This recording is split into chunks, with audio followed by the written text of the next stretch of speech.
Most fitness shops now, which are great. So from here you just turn the thumbs out, close the eyes, breathe in and out through the nose, and that helps stimulate the rest digest branch of your nervous system. And then from here you want to breathe first 2/3 of the breath here, and then the last third will come into the chest, and then it's like a wave, and then you breathe out and then down, breathe in, up and out, and then what you're looking for is that it's belly first. And what happens to a lot of people, they breathe very shallow and the rib cage comes up and down, it doesn't even expand. So it's very important that you really focus on allowing and that rib cage to open right up.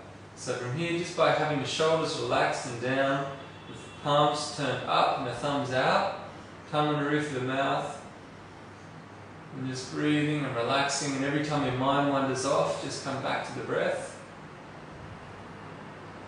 And this is a great thing that you can do just for a daily meditation that will help improve function of the spine and allow for it to pump effectively, because when you're breathing effectively, you're pumping all the internal organs, you're circulating lymph, and you're also circulating cerebral spinal fluid, which nourishes and bathes the nervous system and the brain. So it's very important for function of the whole body.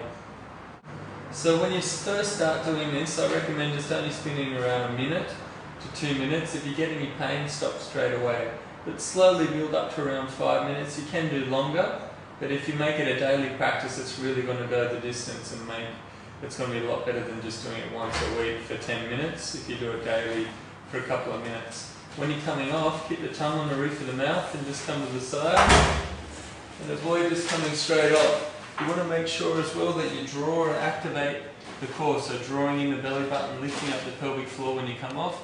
Because if you just roll off and move your spine suddenly, often it'll cause a challenge in your spine that you're not really needing. So after doing that for around 2 to 3 weeks without any discomfort, then what you can look to doing is using a foam roller. Now it's very important you don't advance too quickly and really listen to the body. And from here you can just lie over the most restricted area. And these are quite cheap, you can get them from a couple of bucks from a Kmart or anything like that has pool noodles. And you just lie in the restricted area and you can just relax and take the arms out. So you do that for about a week, 2 weeks. If there's no discomfort there, you can go to the next level. Keep the tongue on the roof of the mouth. You're going to breathe out and totally relax. Breathe in, come up, and then breathe out. And this one here, you're actually going to support the neck. When you're doing crunches on a Swiss ball, or crunches when you're integrating the abdominal muscles with the neck, you don't want to support the neck in that way. For the next 2 weeks, you don't want to encourage that imbalance. But for here, what we're doing, we're totally relaxing. You do about 8 to 10 reps. Breathe in, come up. And then when you come back, totally relax. And let everything go. Okay, and then when you're coming off, be really careful, keep the core active, and you can come to the side. From here, the last movement I'll show you to help improve breathing is just the Feldenkrais shoulder spine integrator. So if you've done those two, you can start this one before you do the second one. But this is really good for the neck, for the shoulder girdle. So from here, I keep the tongue on the roof of my mouth. I'm going to keep my eyes closed so I can really relax my body and not overstimulate my nervous system. And I'm really going to allow for minimal muscular effort. So I breathe in as I come back.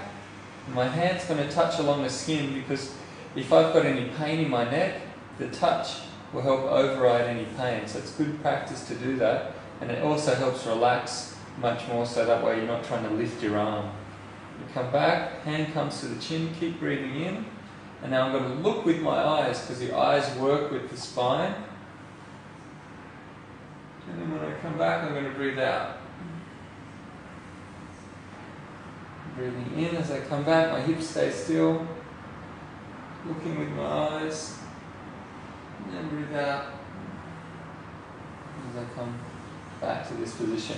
And this will help free up the rib cage and allow for the rib cage to open up more when you inspire, so that way you can breathe more effectively.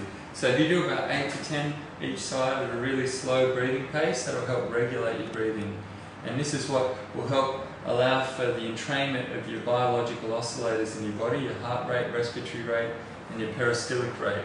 And when those are in sync, then the body functions much better. And that's what yoga, tai chi, and all of these traditional ancient wisdom practices of movement that help build energy instead of spending energy are about. Entrainment of the body, so that way you get the best out of it. So keep having fun, I'll see you soon, and stay inspired.